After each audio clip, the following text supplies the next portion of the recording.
So even though we don't have the video, I would like everyone to observe a moment of silence in honor of the hundreds of people cruelly murdered by the Iranian regime in the past week and the thousands upon thousands killed in this regime's 4 decades in power.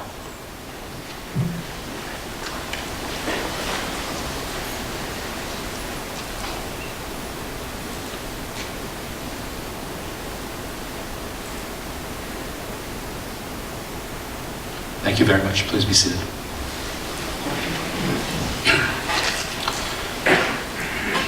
خانم ها آقایان، من کاوه شهروز هستم، مجری برنامه امروز خواهم بود و از طرف کمیته برگزاری این برنامه به شما خوش آمد میگم و از شما تشکر میکنم که وقت خود رو به ما و به اعلام همبستگی و مردم ایران تعلق دادید.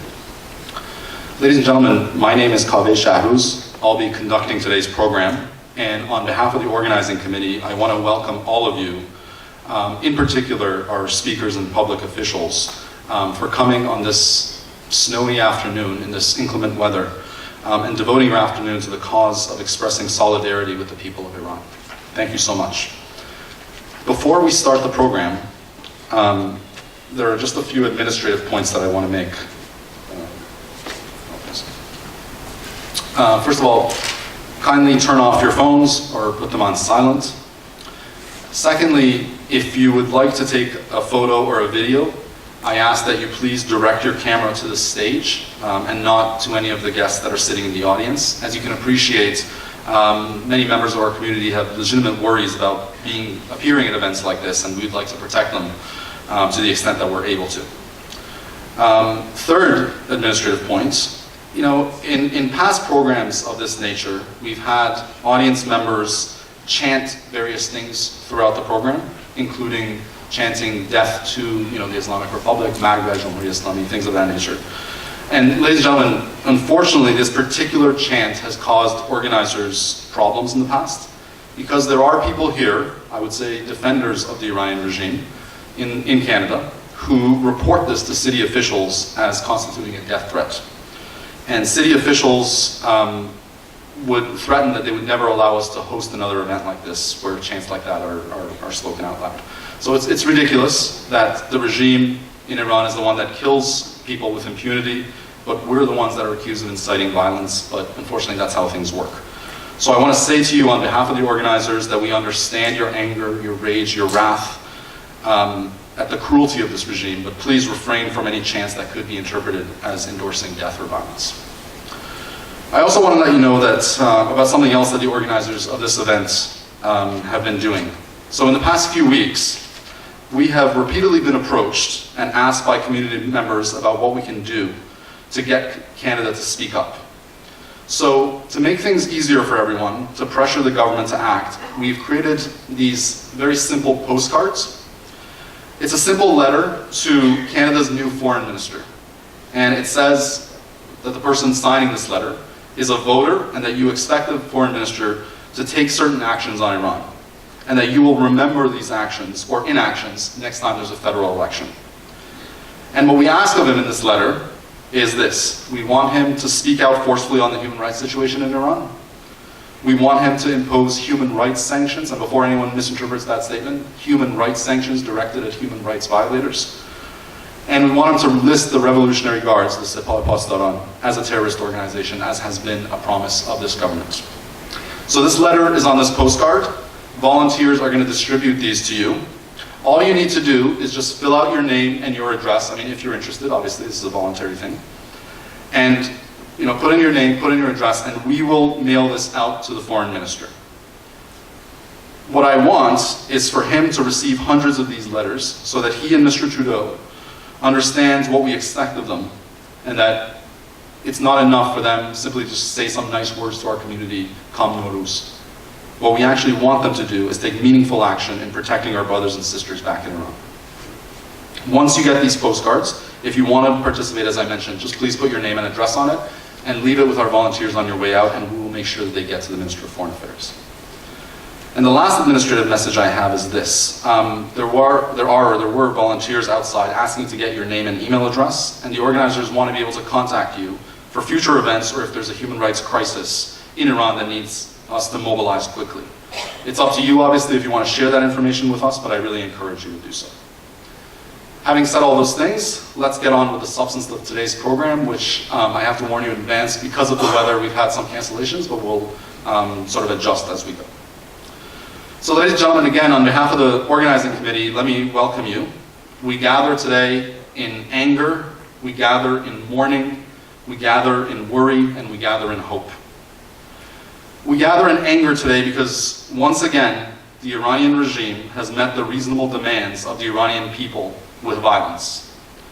Once more, the brave people of Iran have risen up against tyranny, against corruption, against torture, against executions, against terror, against every legacy of the Islamic regime in the past 40 years. And once again, that uprising has been crushed with an iron fist. And it's been done with the internet shut off so the world can't see the blood that's been spilled. And we also gather in anger because the Iranian regime's apologists in the West, some in this very city, continue to say that these protests were orchestrated by the US or by Israel, or, in the words of one particularly despicable apologist for this regime who teaches at Concordia University, the protesters are abnormal people, not regular people. We gather today in mourning because, once again, this regime has needlessly taken the lives of hundreds of peaceful protesters. They were young and old, men and women, and all they wanted was freedom. All they wanted was to be able to feed themselves and feed their families. And all they wanted was the right to speak. And for that simple want, they were killed. And we gather today in worry, because in these recent protests, the regime has arrested thousands, and we're worried that this regime will do to them what it did to prisoners in 1988. That it will deny them lawyers, that it will pronounce them enemies of the state and torture confessions out of them, and that it will send them to the gallows. This is a very real worry, and I want to ask the public officials here especially to please take that message back to the Prime Minister, and take that message back to the Premier, and tell them that this regime has committed massacres before and it may well do so again unless Canada and the international community act. We also gather today in hope, because for 40 years the Iranian regime has tried to crush the desire for freedom, and for 40 years people keep rising up. We gather in hope because there is power in numbers, and we are here gathered in numbers in Toronto and elsewhere in the world to say that we won't abandon our brothers and sisters. We gather in hope because we have political power and we can organize, and together we can force the government of Canada to speak out and take action. And that's the point that I want to end this introduction with. Ladies and gentlemen, every few years there's an uprising like this followed by a gathering like this. And when the protests happen, everyone becomes active. They change their social media profile pictures, they create petitions, they come to events like this, and that's wonderful. But then the protests end, and people like us go home. But it's that time between uprisings that's precisely the most important time for us to be active. It's time to let the politicians know that we continue to care about this issue. Because if we don't, what will happen will be that Western politicians and media will forget about the story. And even worse, our absence on the scene creates a vacuum that's filled by the defenders of the Islamic Republic, by a so-called Congress with less than 100 members that goes to Parliament Hill and claims not to know what's happening to the Baha'is in Iran, for example, by the likes of that academic that I mentioned, by organizations like NIAC that pretend to be pro-peace but actually do everything in their power to normalize the murderous behavior of the Iranian regime. This postcard that I mentioned, that email sheet that I mentioned, these are all very small ways that we can continue to be engaged and involved in this issue even after the protests are no longer in the headlines. Because solidarity is not a one-day act. It requires time and it requires commitment. So ladies and gentlemen, again, I want to thank you for coming. Long live our solidarity, long live Iran's protesters, and long live a free and democratic Iran.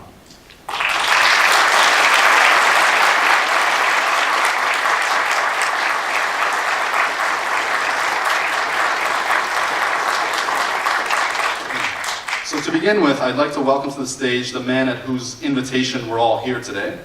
From 2007 to 2018, Reza Meridy was a member of the Legislative Assembly of Ontario, representing the riding of Richmond Hill. In that time, he served in different roles in the cabinet, including as Minister of Research, Innovation and Science. He's always stood shoulder to shoulder with the people of Iran and the Iranian community in the diaspora, and has consistently been a voice calling for democracy, human rights, and the rule of law. Please join me in welcoming the Honorable Reza Meridy.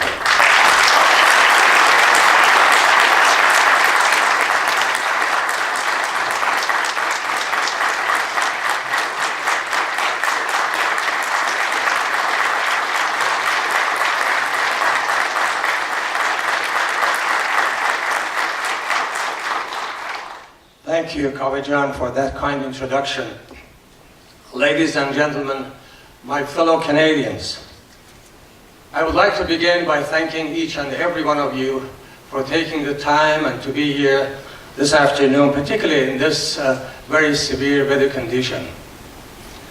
I also want to thank the Honourable Peter MacKay, the Honourable Peter Kent, MPP Daisy Way, MP Ali Ehsasi, the former Councillor David Cohen, and all dignitaries, Ms. Nazanin Afshinjam, and every one of you for being here today as we are gathered to express our solidarity with the people of Iran.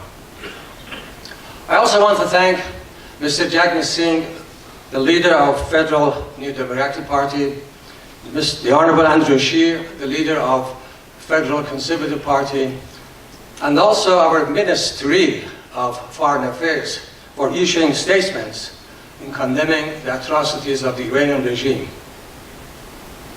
I also want to thank the members of the organizing committee and the volunteers who have put lots of energy, effort, time, and their resources to put this event together.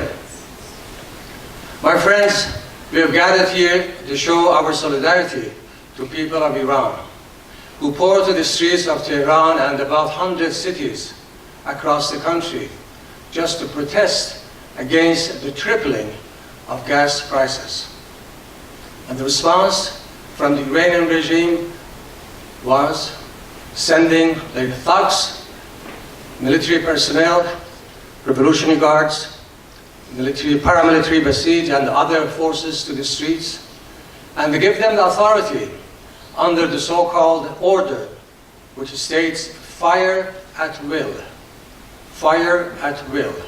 That gave the military people, the thugs, and their forces on the streets to shoot people directly. And that's what they did. They shoot people in the streets, straight in their head, in their chest, and they converted the streets of the Iranian cities and towns into the hunting grounds. As a result, in just 4 days, over 400 people lost their lives, children, young boys, young girls, even a pregnant mother, mothers, fathers, grandparents, over 400 of them lost their lives in 4 days. And the world didn't know, practically, because they shut down the internet and all communication tools. More than 1,000 people, they were injured. And by official figures, 8,000 people have been arrested, and many of them, we know that they're awaiting death sentences by this regime. This regime, in the summer of 1988, massacred several thousands, maybe 6,000 to 7,000 political prisoners, young boys and girls, young men and young women, in a matter of 3 months, by order of the Ayatollah Khomeini, to death.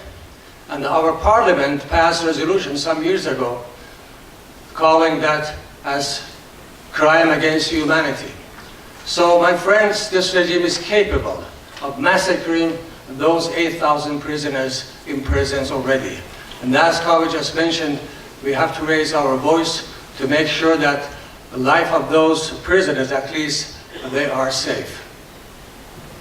My friends, this is not the first time this regime is killing Iranians. Just a couple of days after taking the office in 1979, the regime started killing Iranians. The first group of Iranians who were murdered by the Khomeini regime was the former cabinet ministers, former army officers, who have been captured and taken to the place where Khomeini used to live. It was an old school. They took those people to the rooftop and shot them in the chest and the head.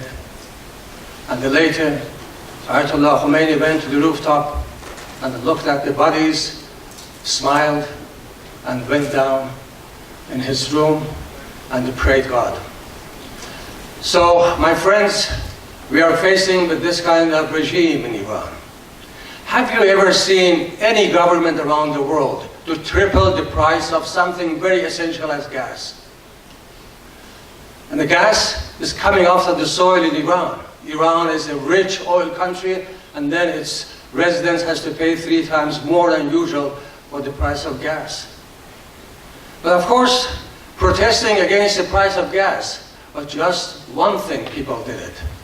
The reality is that the Iranians, they don't want this regime. They protested against this regime just a few days or a couple of weeks after the regime took the office. Thanks to the brave girls, brave women, brave mothers, and the brave grandmothers of Iran who poured to the streets of Tehran and they protested against the compulsory hijab. So protests against this regime never ever stopped in every corner of Iran. And it will continue, ladies and gentlemen, until democracy, freedom, the rule of law has been established in that very land.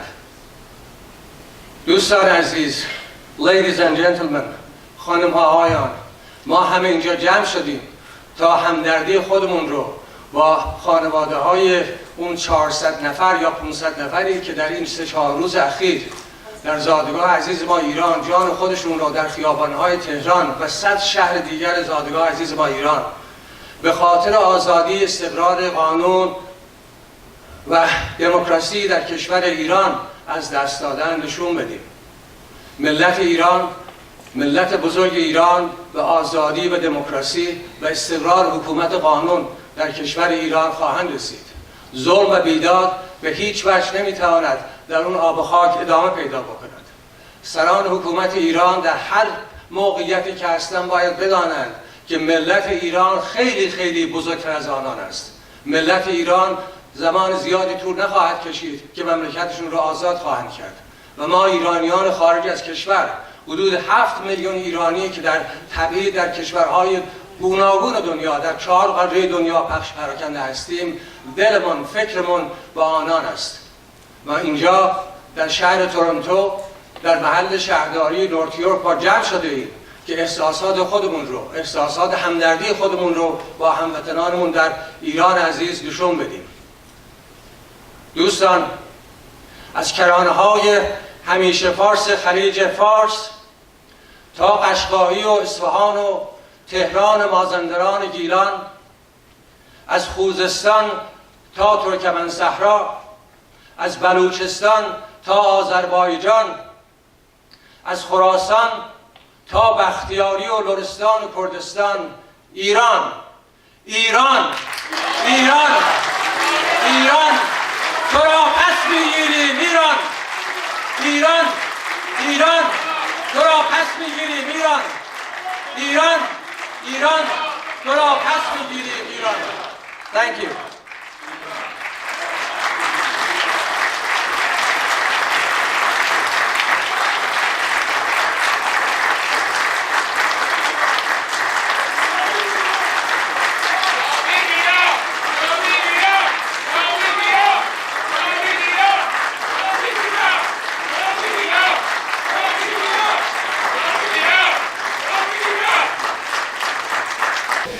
Ladies and gentlemen, our next speaker is a person well known to many of you in the room. He's served as a member of parliament for the riding of Willowdale since 2015, and we congratulate him on his recent re-election.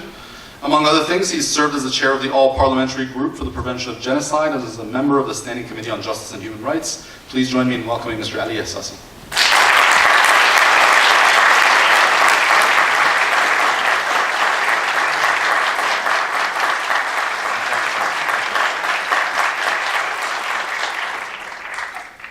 سلام دوستان، خیلی خوشحالم که میبینم باری دیگر همگی ما جمع شدیم که با مردم شجاع ایران هم صدا باشیم. شوربختا که در طی تمامی این سالها مکرراً شاهد اتفاقاتی که در ایران افتاده بودیم و در هر کدوم از این مواقع واقعا باعث دلگرمی هستش که اشخاصی مثل شما همیشه هستیم، همیشه درخواستای مردم ایران رو در خارج از ایران مطرح میکنیم. There is no doubt that what we saw over the course of the past several weeks was absolutely horrific. It was also absolutely unacceptable. It was unconscionable. And I say this because, as you all know full well, we have been hearing from certain members of this community, I would add a very small minority, that what happened was justified.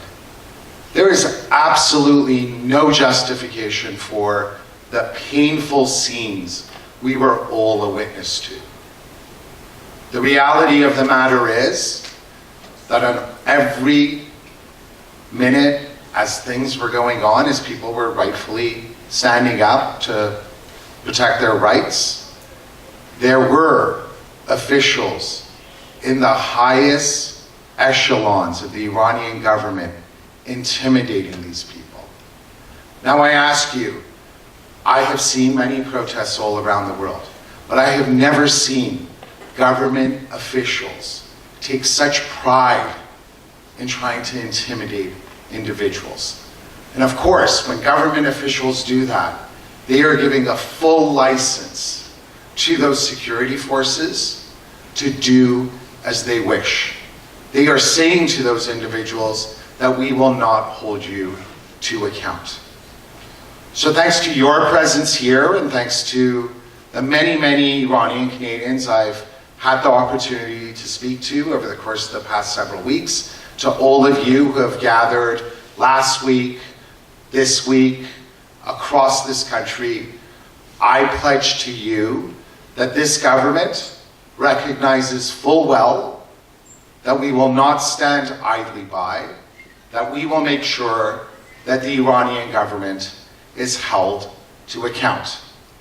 Since the first day I have been elected in 2015, my biggest mission is always to explain to every single elected official that they should never, ever mistake the Iranian government for the courageous people of Iran. And as we watched the terrible brutality that reigned on Iranians in Iran, I think it's our obligation to stand up, echo their concerns, and let the Iranian government know that we will hold them to account.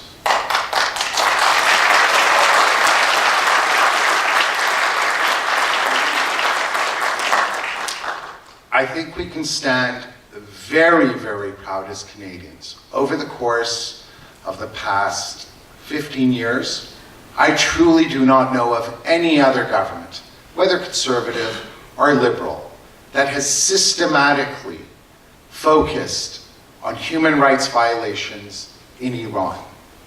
In every multilateral setting, it is Canadian diplomats, Canadian officials who are constantly talking about the horrific things going on in Iran. So please rest assured that when Iranian officials in Iran intimidate protesters, that it is going to be Canadian officials who will bring that to the attention of the world. Please rest assured that when you have a government in Iran that shuts down the internet so darkness can reign in Iran and they can do as they wish, that it is our job to promote transparency and make sure that the voices and the concerns of Iranians are echoed. So I want to thank you for having made this message heard loud and clear from coast to coast to coast, for having been there, expressing your concern, telling officials that you expect a whole lot more. And you can rest assured that I've heard from many members of Parliament, one of them here, Peter Kent, that we will take this very, very seriously. We will take your expressions of concern and do as much as we possibly can to, first of all, hold up the terrible, terrible example of the cruelty that we saw, but also demand that the thousands of people who have been arrested are released as soon as possible. Thank you very much.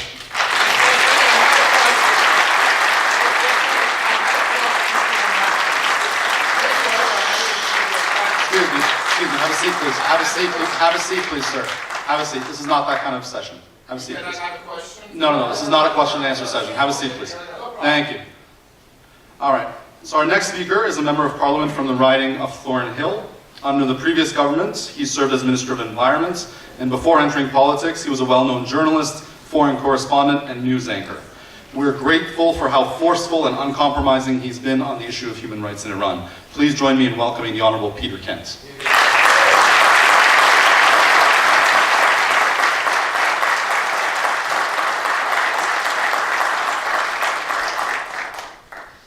Salam. It is a true honor to stand with you again here today and to salute in great humility the many thousands of citizens who took to the streets of communities large and small across Iran to oppose oppression and tyranny, and has been said, thousands injured, hundreds who have lost their lives, sacrificed their lives in the cause of freedom, for concepts of freedom, democracy, human rights, and the rule of law, concepts that were recorded and inscribed many centuries ago on the Cyrus cylinder, the world's first human rights commitment, an ancient promise that the people of Iran are demanding be fulfilled today by the removal of the theocratic dictatorship and with free and fair elections. And while it is, and we recognize this in Canada, those of the community and Canadians of all other backgrounds and ethnic origins, we recognize that it is for the people of Iran to free themselves from the corrupt, rights-abusing, terror-sponsoring regime. But the democracies can do more, and Canada can do more, much more. So with that, it's an honor to convey greetings from the Honourable Andrew Scheer, who is the leader of the official opposition, the leader of the Conservative Party in Canada, who writes, "Canada's Conservatives always have and will continue to stand in solidarity with the people of Iran who courageously stand again today in defiance of their tyrannical government." Andrew writes, "I was deeply disturbed to hear of the regime's brutal response to peaceful protests these past few weeks, resulting in the killing of hundreds of innocent victims and the jailing and abuse and still potential mortal abuse of thousands more. The Islamic Revolutionary Guard Corps has repressed and terrorized the people of Iran for decades and has openly declared support for other terrorist organizations such as Hezbollah and Hamas. On June 12, 2018, the House of Commons passed a Conservative motion calling on the Government of Canada to immediately list Iran's Islamic Revolutionary Guard Corps as a terrorist entity. However, and although every Liberal member of Parliament present voted with all Conservative MPs in support of the motion, the Liberal government has so far failed to take any action against this brutal and violent regime. Canada's Conservatives will continue to call on Prime Minister Trudeau and join voices such as Ali, who argues very strongly that the Revolutionary Guard in all of its entities be declared a terrorist body, and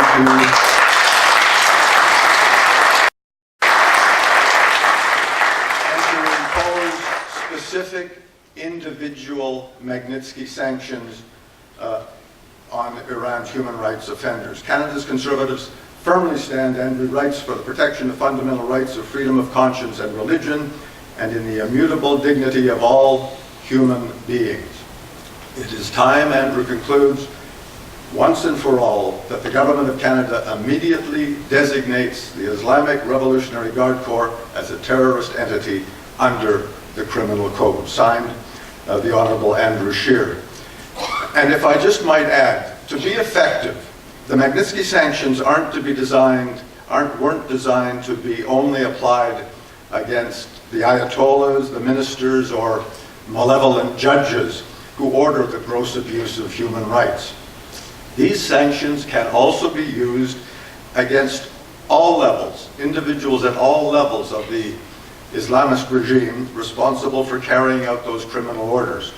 The Basij commanders, police officers, neighborhood enforcers, and informants and prison guards.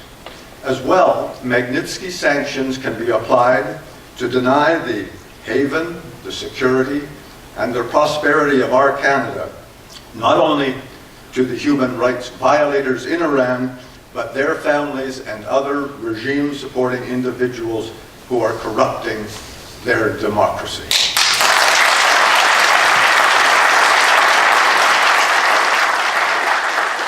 And if I could add just one other word. On Friday, I had the pleasure of speaking at the opening of the second Iranian-Canadian Business Expo at the Convention Center downtown. It was a wonderful initiative. This was the second year to promote Iranian-Canadian entrepreneurship, business leadership, and important contributions that the community has and continues to make to Canadian society. And I reminded participants that prosperity is never possible without freedom. And I passionately dream of freedom for Iran soon, democratic elections, the rule of law, respect for human rights, will clear the way for a new and a vibrant prosperity for the people of that beautiful country. We don't know if this is the moment, if this is the point that will tip from theocratic dictatorship to freedom and free elections, but it's a dream that we must never relinquish. Thank you.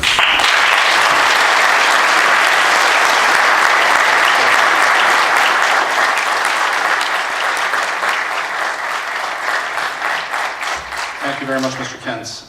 Our next speaker is well known in his own rights, and perhaps particularly well known in the Iranian community by virtue of his glamorous spouse, who will also be speaking soon. He's a lawyer and a former politician, maybe a future politician. He served as a member of parliament from 1997 to 2015, and he's held many key portfolios in Canada's cabinet, including Minister of Justice and Attorney General, Minister of National Defence, and Minister of Foreign Affairs. Please join me in welcoming the Honourable Peter McKay.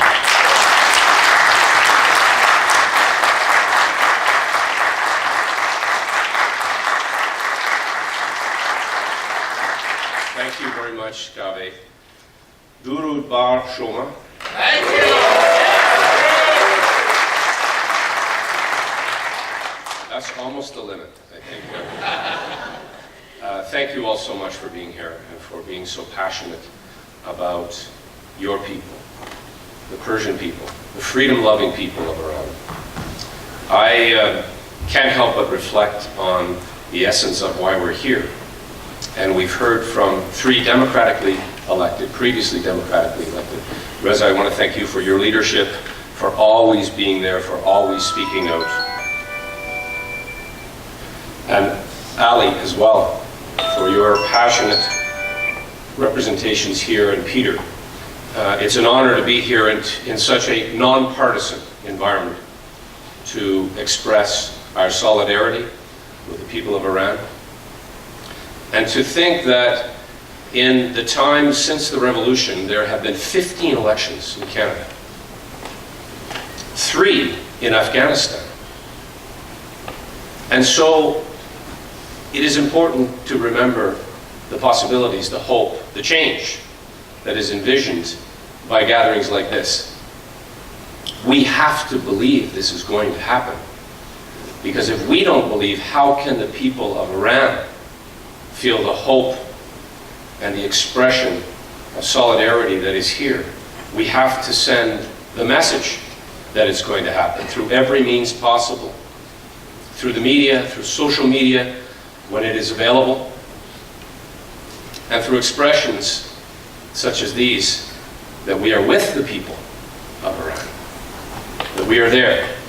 While we don't suffer the blows and the bullets or lose the blood in the streets that they do, that we feel their grief, but we also feel their optimism and their hope. And we have to give them that power of belief. Because the only thing that brings about the change that is envisioned here is the community of communities that embraces democracy and freedom and rule of law and respect for human rights. Others have alluded to it. Peter referenced the fact that Canada has been at the forefront of many battles. South Africa.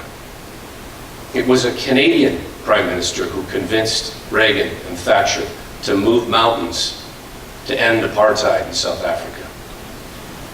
Canadians have always had a strong voice on the subject of peace and freedom.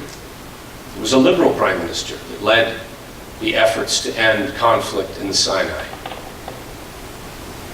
And so there is an unbroken belief in this country for those fundamental values that we share with freedom-loving people everywhere. Iran is part of that great community of freedom-loving people. The ability to change your government without firing a shot, without taking to the street, to simply cast a ballot, something we take too much for granted in Canada. Many things we take for granted. But the freedom to change your government for the betterment, for the encapsulations of hopes and freedoms and dreams. And that's why we're here. Even on a day that could never happen in Tehran, a day like today. But we're here because we're part of that human family that believes in the aspirations and in particular in the hopes of our children. I became perhaps more aware than most Canadians of the plight of the Iranian people because by circumstance or a gift from God, I met my wife.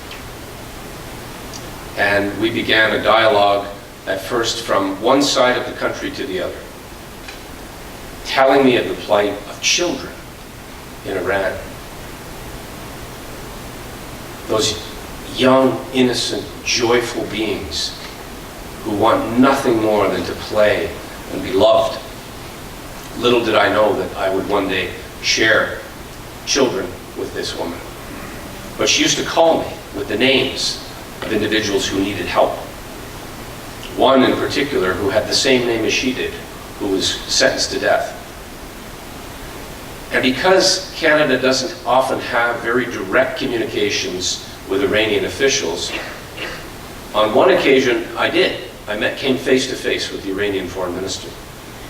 And because Nazanin had given me the names of people to inquire about, I raised them with him. I was sitting next to him at a conference. He was very irritated by the end of the evening because I kept giving him more and more names of people. We also tried to have the Attorney General from Iran arrested on one occasion. He was traveling outside the country. And for his role in the death of another Canadian, Ms. Kazemi. Kari's words resonated with me because the thought of my wife or my children returning to Iran is unthinkable at this moment in time. As with Afshin. And all of you, many would want to go back or have their families here or visit with loved ones. Basic freedoms that we have come to expect and accept is what it means to have freedom of movement and freedom of religion, freedom of speech. Michael Parsa, wonderful to see you here. We as a collective in this country, have to get the word out. We have to reach out to more Canadians, more countries, more influence makers, more politicians, more activists. It is only that collective feeling of solidarity and breath of fresh air into Iran that is going to motivate the change that we all envision, that we know is possible. It was possible in '88, in '99, in 2017, and now again, where people are in the streets. But we can't let this opportunity pass as it has passed before.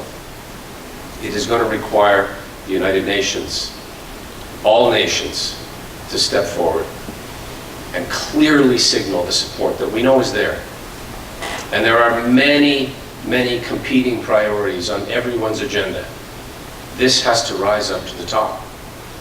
And I say to all of us, it takes political will and political capital to be spent in order for this to happen.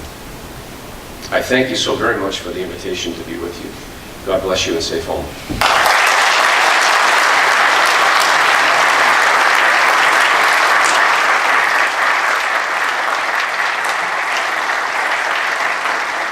Thank you very much, Mr. McKay. Up next is a figure that's well known and well loved in our community. He's a member of the Provincial Parliament, representing the riding of Aurora, Oak Ridges, Richmond Hill. He previously served as Parliamentary Assistant to the Minister of Economic Development, Job Creation and Trade, and serves as Parliamentary Assistant to the President of the Treasury Board now. Please join me in welcoming Michael Parcell.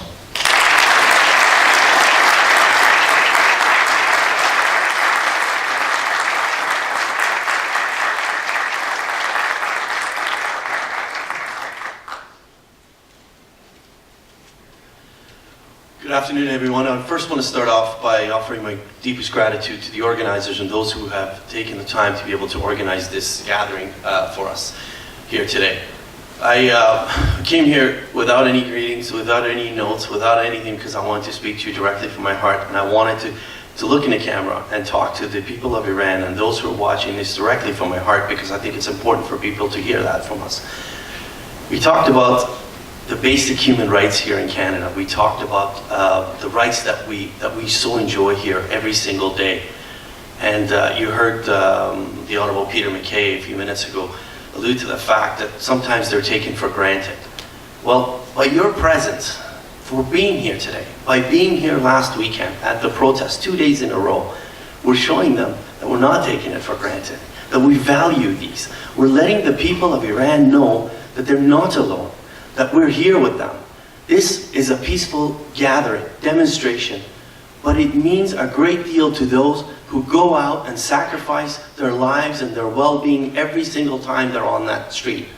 So this gathering means a great deal to them. They're hearing our voices. They may have tried to silence them by stopping them from having communications with the rest of the world. But if others don't know, you guys in this room know that the Iranian people in Iran, outside of Iran, will never be silenced by any regime at any point in time.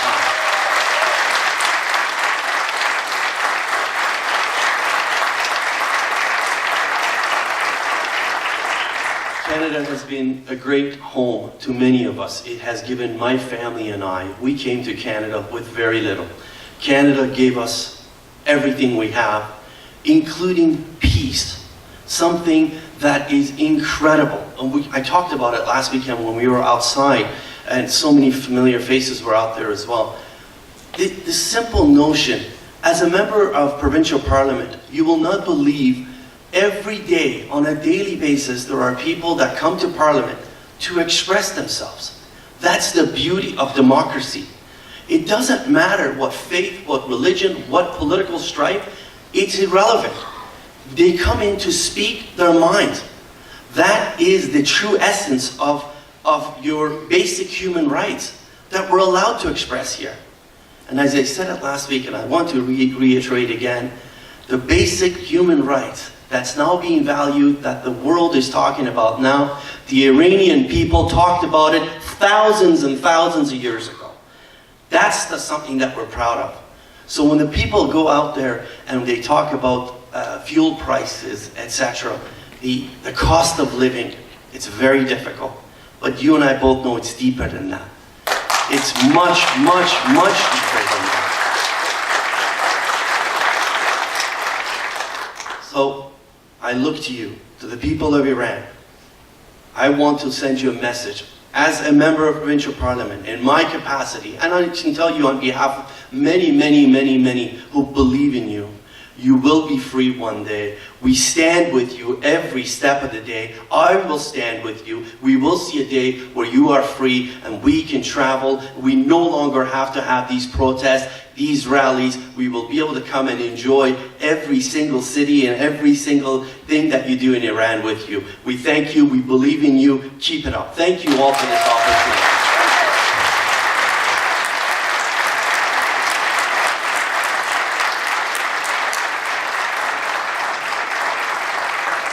Thank you, Mr. Parsa.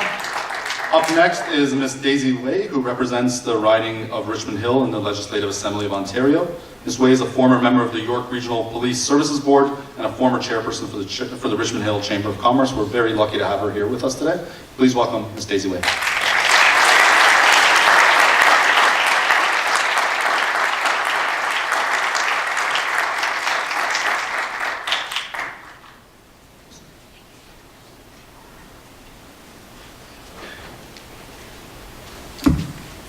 Hello. Good afternoon, everybody. Yes, the weather is cold outside, but our hearts in here is all warm, and it will melt away all the challenges that we're facing. I really shared what we have just shown or expressed about sharing your anger, sharing your mourning, sharing the worry, as well as sharing the hope. Yes, we'll be standing together as what our MPP Michael Parsa has just expressed. Yes, we will stand together and we will make that change. My heart goes out to the 400 victims, not only to the victims, but also the family of the victims, especially to those who are continuously fighting for freedom, fighting for the respect of human rights. Let's continue to work on this together with them, but most importantly, let's focus on the release of the thousands that are being arrested. Let's focus on that and set them free and give them the protection that they require.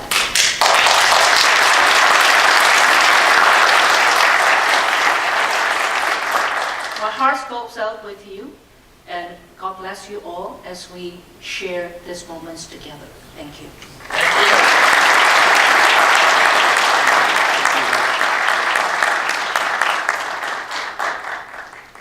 Thank you so much to all the public officials who attended and spoke and meant a lot to us. So ladies and gentlemen, we want to take this opportunity now to pay a small tribute to the victims of these recent protests, men and women brutally murdered by the Iranian regime.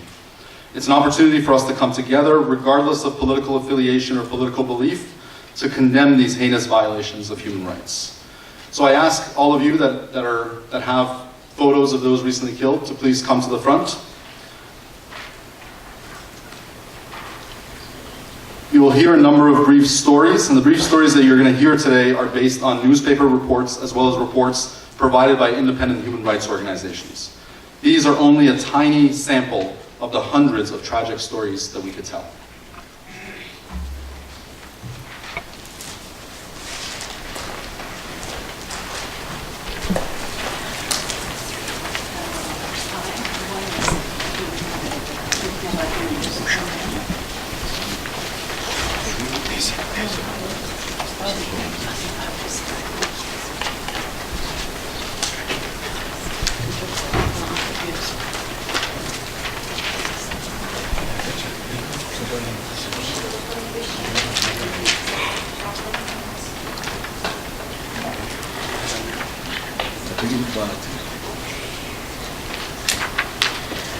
My name is Navid Behbudi. I have been a professional model and had recently been accepted to university to to study mechanical engineering.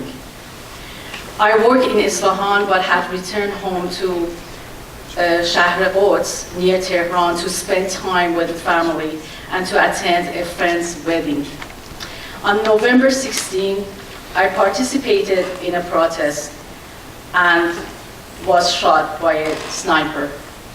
My family searched the morgues to find my body. They were told that if they wanted my body back, they won't have to agree not to hold a public funeral for me or to speak publicly about my death. I was only 23 years old.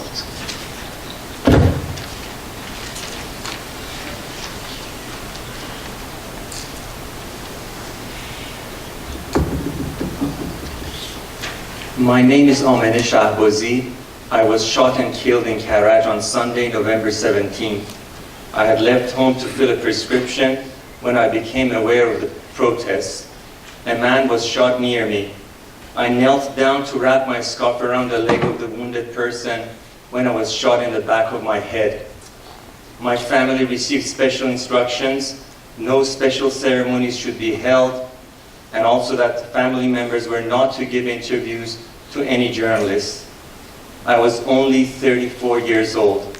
I was mother to 15-year-old Amir Hussein, 12-year-old Mersad, and 4-year-old Baran.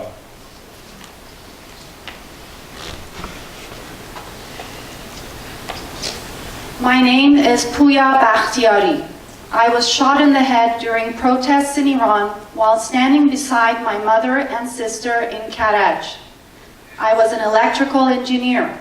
I used to manage a family-owned workshop.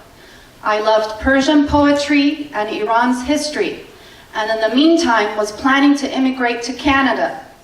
I recorded several videos on my cell phone while driving towards the protest. In one of the videos I said, "People, don't let this chance slip away. Once and forever, let's destroy this criminal and corrupt regime that has brought misery upon the people of beloved Iran. Once and forever." My mother went to the protest along with me. In an interview, she said, "As human beings, we owe it to ourselves to respect our dignity. Our dignity has been undermined. Our dignity has been undermined for 40 years. We wanted to free ourselves from this bondage, this tyranny to which we have been subjected for these 40 years. My father is a veteran of the Iran-Iraq War. I was only 27 years old."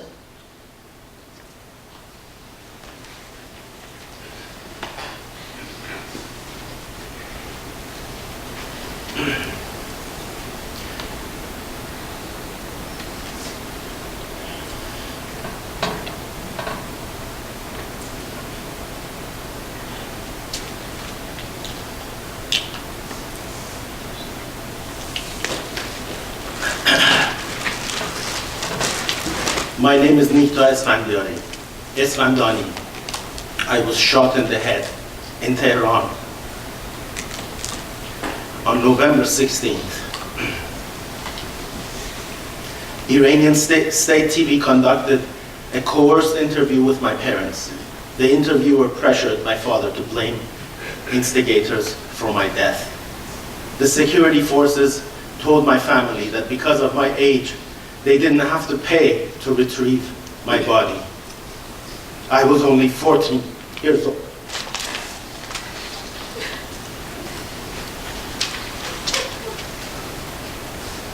My name is Hamid Rasuli. My family was originally from Lorestan, but I live near Karaj. I was full of desire. I had high school diploma and had worked in factory for a few years, but a few years ago I became unemployment and hopelessness took a toll on me. I went to protest because I wanted to make my voice heard, to say that I had the right to work, and the protest against poverty, inflation, unemployment, and corruption of government. It is at that protest that I was killed. My body was given to my family on the morning of Tuesday, November 19, but only after they promised not to say anything about the cause of my death and not to chant slogan at my funeral or burial. Security force demanded to attend my funeral. When one of my relatives became angry during the funeral and began saying things, the attention of the security force, the agent dragged him into the corner and beaten him violently. I was 32 years old.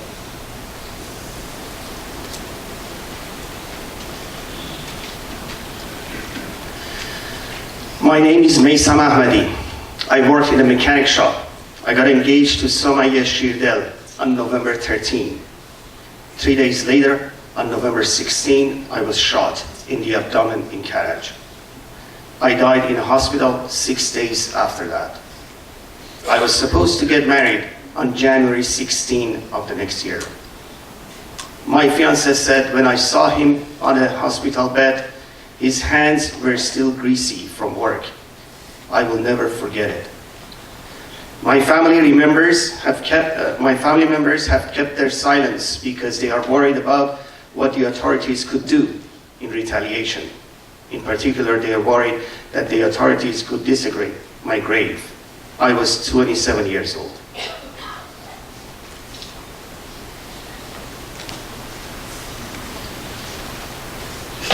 Thank you all so much for being the voices of these brave men and women who were taken from us too soon. May their deaths not be in vain, and may those responsible for their deaths face justice soon. Thank you so much.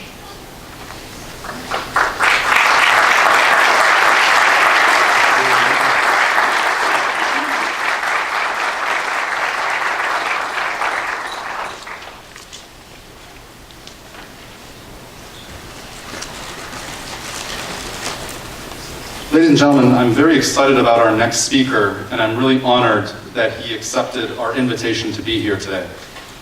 As you know, the Iranian community in Canada and elsewhere regularly holds events to highlight what the Iranian regime does to the people inside Iran.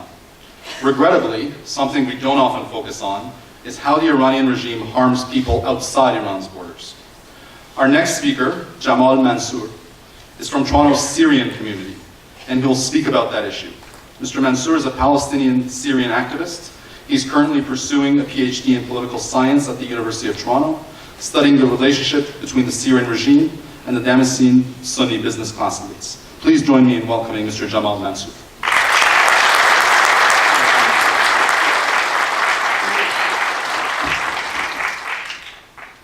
Salam.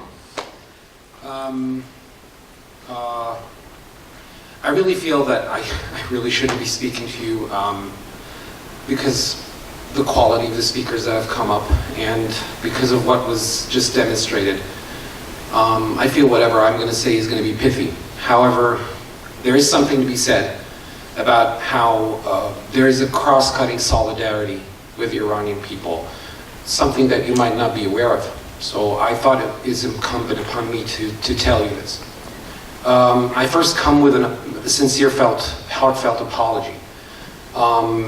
As a Palestinian and a Syrian, the Syrian regime, which gave me this opportunity to be among you, against my will, was responsible for harboring some of the most ardent members of the current Iranian regime. And for this, we apologize. I hope you understand it was not our choice. The reason why I stand before you today is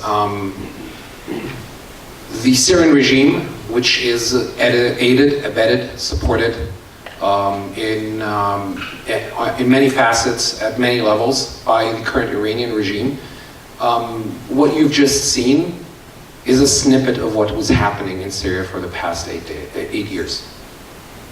As tragic as this is, I have friends of mine who I've lost to similar tactics that were trained by Iranian forces, that were given logistical assistance, armed, financed, and given support actively.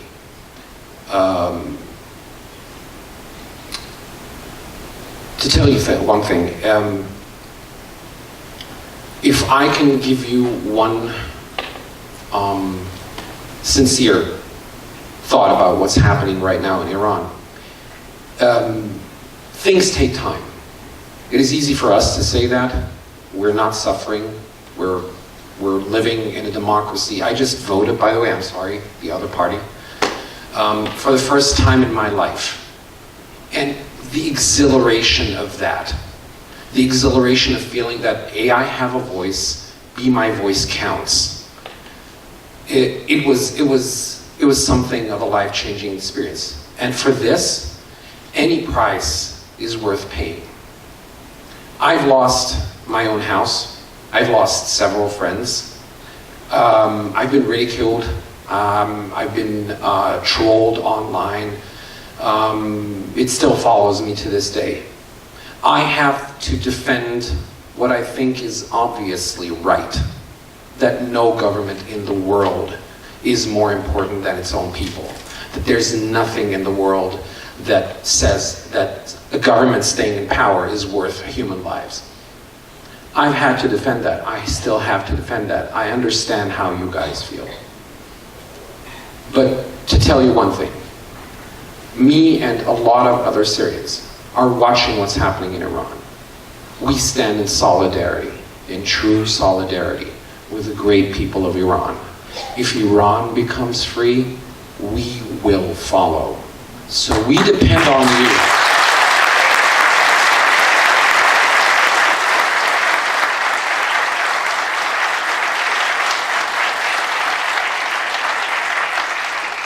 Thank you. I come in solidarity today, but what we really need is your solidarity. We need you to stand firm. We need you to continue this fight. We're with you, but we need you to win. Because if you don't win, it really doesn't matter. And you are going to win, because your cause is just, because they're just so inept and so corrupt and so eaten on the inside. It's only brutal force that keeps them. And that can only last you this long. Thank you very much for having me today. I appreciate you allowing me to stand in solidarity with your great people. And I would like to visit Iran when it's free one day. Thank you.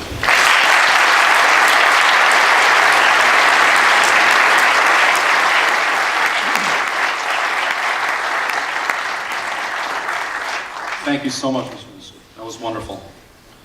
I can't imagine anyone in the room doesn't know, either personally or by reputation, our next speaker. She is so kind to be here since in the past couple of weeks. She has attended and spoken at a number of solidarity events.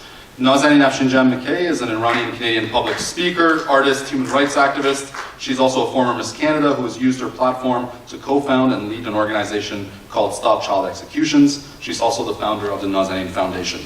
Please welcome to the stage Ms. Nazanin Afshinjan-McKay.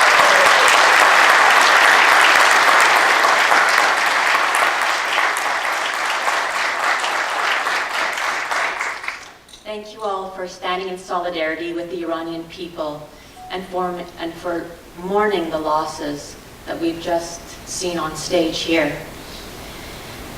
13-year-old Mir Ali Abdullahi was killed as an innocent passerby. We also saw the face of Amena Shahbazi, mother of 3, on her way to buy medicine, who bends down to tend to an injured protester and gets shot to her death. Who is answerable for these deaths and the hundreds of protesters killed in the last couple of weeks in Iran? Hundreds of video clips are emerging as concrete evidence of human rights abuses of innocent, unarmed protesters. a member of the security forces in the city of Gorgan smashed a protester's head with an axe before shooting him and killing him at close range. Can you imagine this happening in our country? Can you imagine a world where the state harms its citizens with impunity? Who will ensure justice is served? The fear now that we've mentioned, Kaveh mentioned at the beginning as well, is what lies ahead for over 8,000 still detained, forced confessions leading to executions in the coming days. We know the brutal nature of this regime and what it is capable of. A Quran expert was invited on Iranian national TV and professed that protesters should not be given mercy and must be tortured, have their fingers removed before being executed. Therefore, soft platitudes from governments like, we encourage the Iranian regime to refrain from excessive force, etc., are but hollow, empty words and will not suffice. Statements are nice, a nice first step, which our own Prime Minister has not even bothered to make, but we need concrete steps.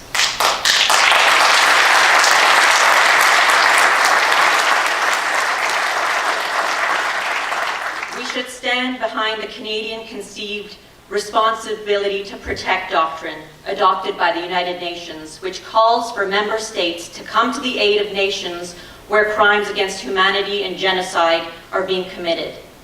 Canadians that say this is not our problem should be reminded not just the moral obligation to protect those whose human rights have been abused, but for their own safety as well. Iran is the world's leading state sponsor of terrorism and has not refrained from nuclear proliferation. It is in the self-interest of Canada and European nations to sever ties with regime officials and instead support Iranians on their quest for freedom and democracy.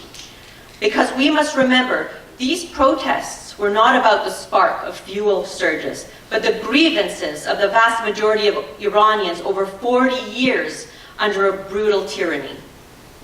Trump's decision to break the Iran deal and oppose sanctions was the right one and has severely crippled the coffers of the Islamic regime.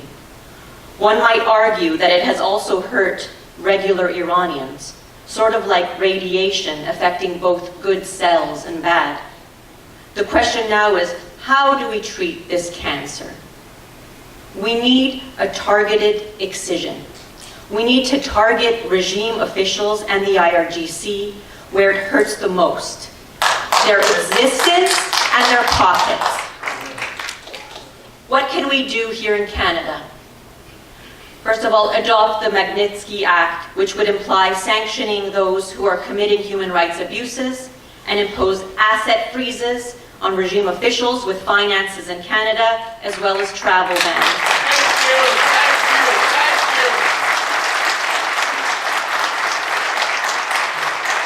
We could join the United States and Europe and help provide secure internet proxy channels in the event that the regime once again does a complete internet blackout in Iran.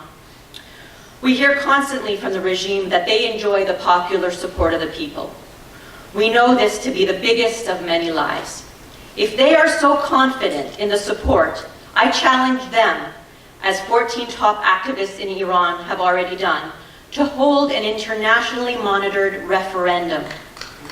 This would demonstrate once and for all to the people of the world that the United Nations that the regime does not represent them. If they refuse, as they have, consequences need to follow. We could encourage other nations, particularly in Europe, who have strong trade deals with Iran, to leverage their economic power and draw red lines. For example, if Iran does not release the detained peaceful protesters, and if the regime imposes an internet blackout, trading nations should invoke further sanctions.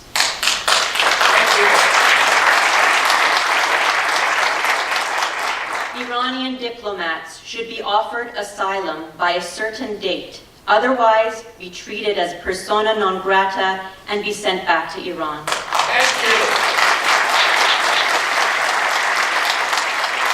If the deaths and abuses over 40 years are not enough of an excuse for nation states worldwide to condemn this regime, what about the gender apartheid that exists in Iran? The world boycotted South Africa for its racial apartheid. Why has the world community not come together to condemn Iran for treating a woman as being worth half of a man under the law?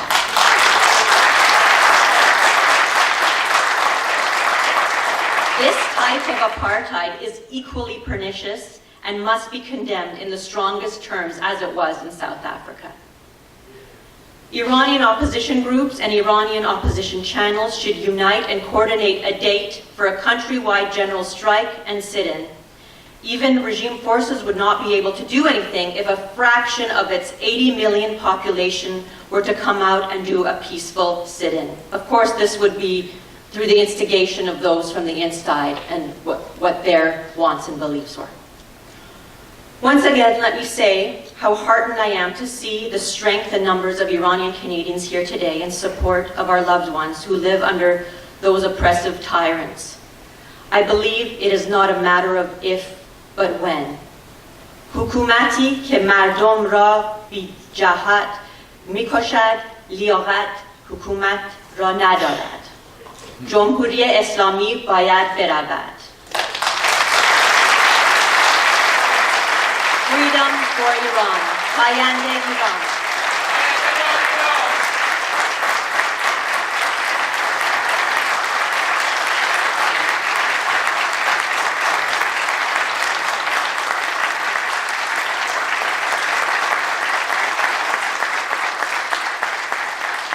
Thank you so much, Nazanin. Our next speaker is a former political prisoner. Mahan Mohammadi was born in the city of Khorramshahr. His father was executed immediately following the revolution. In 2004, for his own political activities, Mahan Mohammadi was tried without a defense for membership in an organization aiming to disrupt national security and propagating against the regime, and sentenced to 11.5 years in prison. Mohammadi was tried again on April 17, 2008, and was found guilty of insulting sanctities, and was sentenced to an additional 5 years and 6 months in prison and cash fines. Mohammadi was granted a month's furlough for the first time in 8 years in 2011, at which time he escaped Iran. Please join me in welcoming Mahan Mohammadi.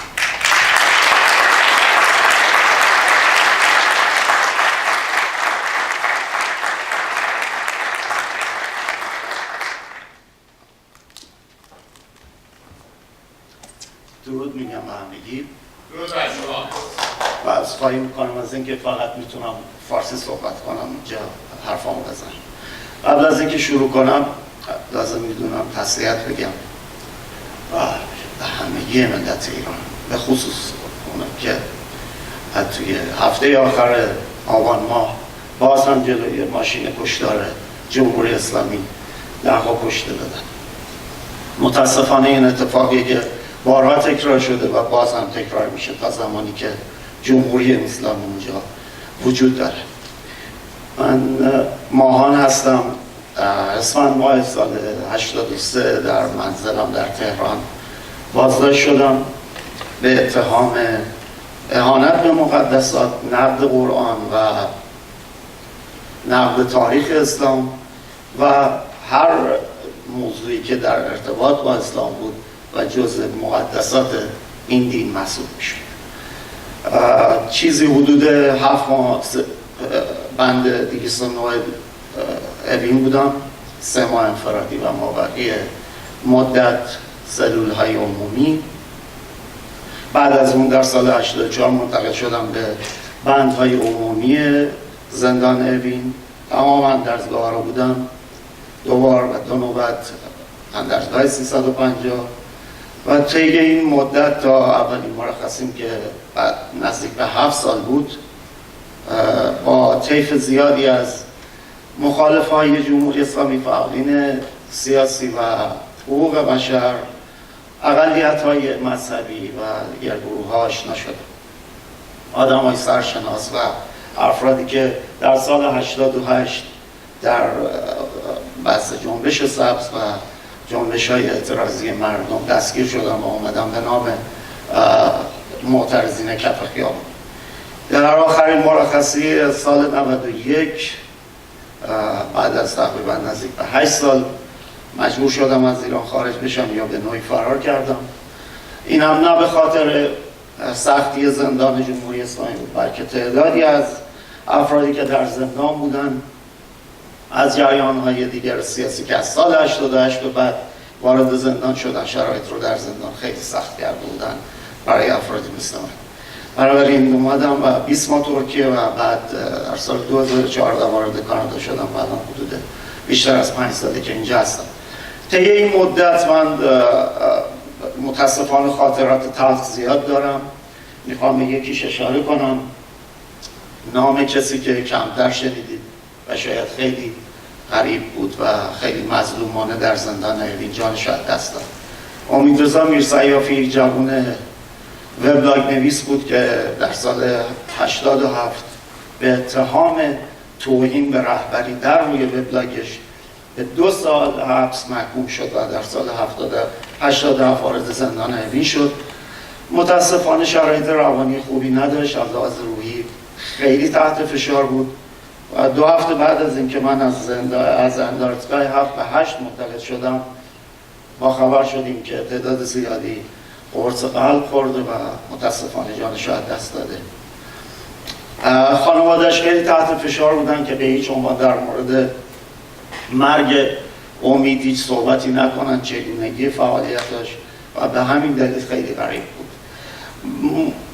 من متاسفانه مرگ‌های زیادی رو دیدم جلوی چشم خودم، حتی دوستان نزدیک مثل اکبر و محمدی، خدا صابر در شرایط اعتصاب غذا و دیگر دوستانی که جزء آمار اعدامیه‌های زندان اوین هستن و خداحافظی می‌کردم میرفتم و دیگه برنمیگشتم و روز بعد ما خبر اعدامشون رو میشنیدیم در زندان.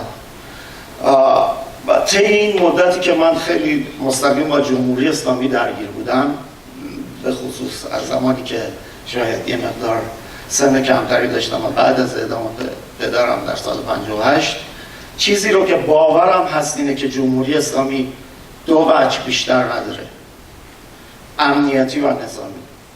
جمهوری اسلامی از زمانی که رفراندوم 58 رو با تک‌گزینه‌ای بودن انتخاب جمهوری اسلامی بلی و خیر انجام داد، ثابت کرد که وجه پلیتیکال نداره و همین دلیله که همیشه همه مشکلاتش رو با مخالفاش چه در داخل و چه در خارج از کشور از طریق امنیتی و نظامی حل میکنه. اون چیزی رو هم که ما در منطقه میبینیم به مدت 40 سال همین رو خیلی خوب میتونه ثابت کنه و چیزی که میتونه به جمهوری اسلامی کمک کنه برای انجام این موضوع و استفاده از این 2 ابزار منابع خیلی وسیع و ملی کشور ایرانه که در اختیار گرفت. از اینا به شکل‌های مختلفی برای ثبات خودش و تثبیت خودش و مناطق نفوذش در منطقه استفاده میکنه که الان فرصت مطرح کردنش نیست. تنها چیزی رو که من فکر میکنم میشه بهش اشاره کرد در این فرصت اینه که ما میتونیم حداقل در بحث کشور کانادا، اگر افرادی از لایه‌های پایین نظام جمهوری اسلامی که مبالغ خیلی زیادی از این سرمایه‌ها رو در اختیار دارن و در مواقع خیلی مشخص و حاد و بحرانی جمهوری اسلامی برای آروم کردن و حزم مخالفا استفاده میکنن، افرادی هستن که مقدار عمده‌ای از این سرمایه‌ها رو به کشورهای امن دیگه منتقل میکنن، از جمله کانادا. من فکر میکنم دولت کانادا میتونه با مقداری حساسیت بیشتر و کنترل و رصد این افراد و وارد و خارج کردن این سرمایه‌ها و وارد کردن این سرمایه‌ها به چرخه‌های اقتصادی در پوشش‌های خیلی خیلی قانونمند حداقل کنترلی ایجاد کنه و همدردی و همراهی و کمکی بکنه به شرایط ایران و مردم ایران در ادامه.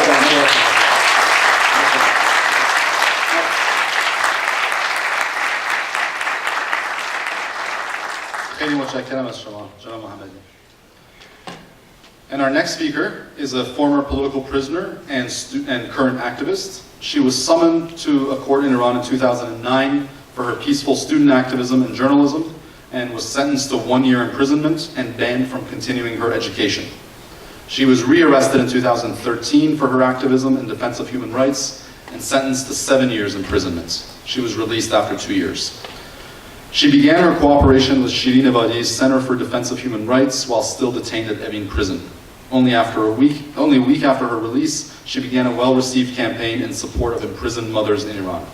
In 2016, she was among a handful of activists invited to Canada by the Nobel Women's Initiative. Since then, she's remained active in a variety of human rights causes, including in support of her imprisoned friend Nargis Mohammadi. Speaking in Farsi, I believe, will be our friend Mayam Shafiqui.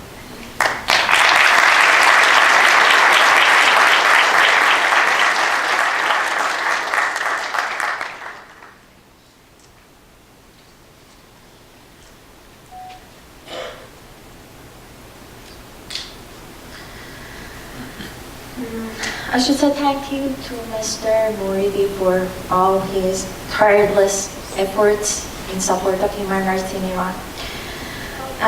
As we know, hundreds of people were brutally killed in only 5 days during Iran protests. 7,000 Iranians were arrested. Now they are under torture and are awaiting injustice trials directly led by the 19 murderers. Who are those 19 murderers? Canada can save lives of thousands of Iranians who are at the risk of execution. As I experienced during my own time in prison, foreign government pressure has a profound effect on the regime's behavior with detainees.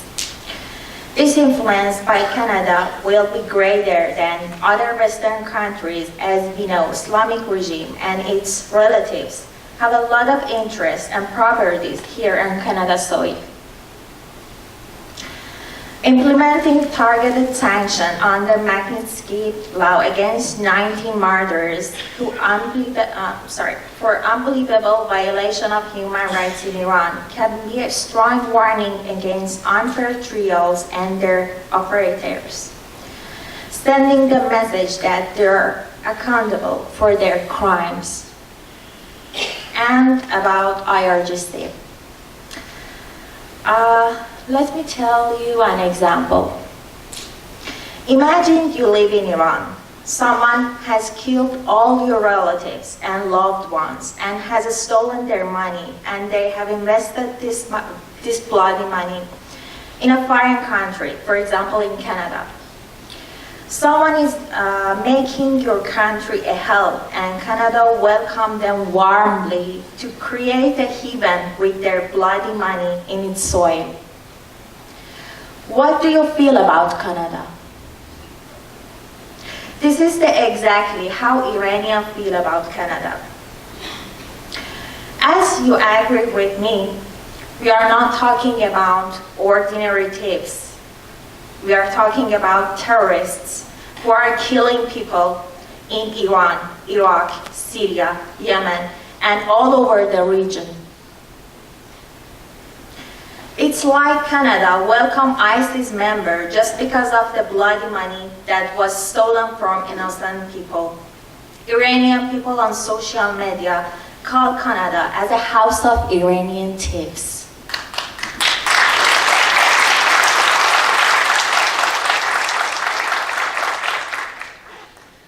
It is not the label that a rich and free country would be like to be addressed by. We don't have strange demand from Canada.